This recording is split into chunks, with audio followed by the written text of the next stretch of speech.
+40 above the cut line, which is a comfortable position, but he desperately wants to win in front of his hometown crowd. He's been so close here before in the Coke 600 and in this race, finishing top 5 the last 2 years. The strategy in terms of points is pretty simple for this team. Go on full offense in these first 2 stages, then assess how they have to race in stage 3. Continuing with the grid back in row 8, last week's winner Chase Elliott 7 times. He has won at the road courses, 2 here at the Roval. Back in row 9, the first driver currently above the cut line, Joey Logano, only 13 points to the good. He'll start next to Cole Custer. Back in row 10, Austin Cindric, a driver that must win, 48 points below coming in. He runs very well at the road courses. Can magic happen for Cindric today? Back in row 11, Justin Haley and Brad Keselowski, a champ back in 2012. Row 12, we have Riley Herbst, who took that crazy ride last week with Zane Smith, who went tumbling down the banking. Back in row 13, we have Alex Bowman and Ricky Stenhouse Jr. Row 14, Carson Hocevar and Kyle Busch, the 40-year-old out of Las Vegas, Nevada. Back in row 15, Ryan Preece will start next to Noah Gragson. Marty Snyder.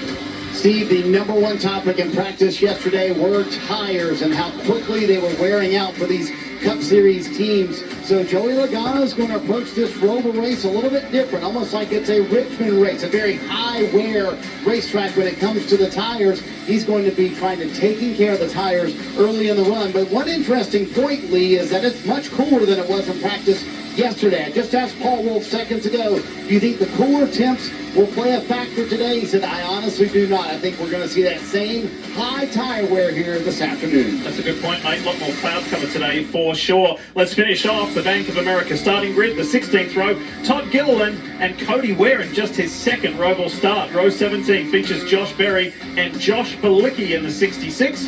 John Hunter Nemechek and Austin Dillon are on row 18, and it's going to be Eric Jones who starts in the 37th position. So that's where all your favourite drivers will line up here today as we check in with Kim Coon. Kim?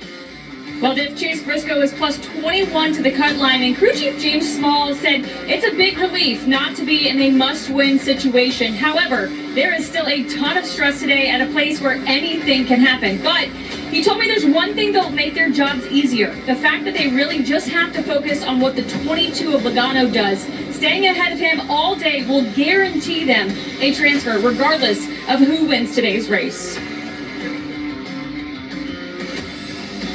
So much conversation about the Roval because it's so interesting and so chaotic. So let's have a closer look with the Bank of America track max. Steve, take us around. Turns 1 through 7 are basically all the infield. A big focus is at hairpin at turn 7. And then the banking's 8, 9 to the backstretch chicane in turn 10. And then the front stretch chicane is 15, 16, and 17. A combination of second and third gear corners on the slow infield. High speeds north of 150 miles an hour on the banking. Kim, tell us more.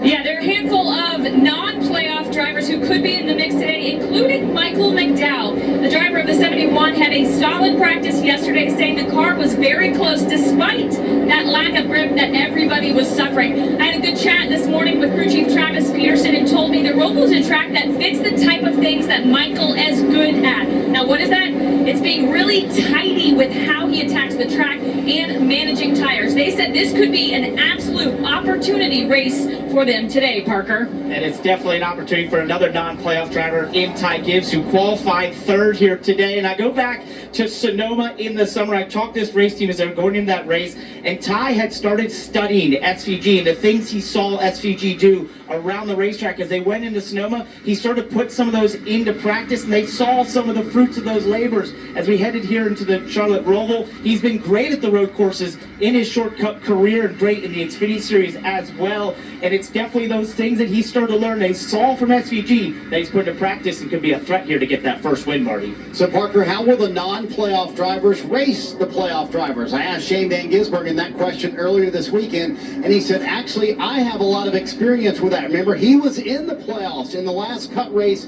at Bristol, and all night long, fighting to keep his playoff hopes alive. And he said it seemed like every time I got spun in that race, it was a non-playoff driver that did it to me. And I left Bristol mad. And I know recently how that experience made me feel. So I'm going to give them some grace today, the playoff drivers. I'm going to fight for what I need to fight for. And he's clearly the car to beat here this afternoon. But he said, yeah, I'm going to take it easy around the playoff drivers as much as I can, but still fight for the win. And he's also being very vocal, Marty, and saying, I don't, just because I'm on the track, I haven't won it yet. Leading the field to green, the official pace car for today's race is the 2025 Toyota GR Supra. Time for a pre-race pep talk with the three-time and defending series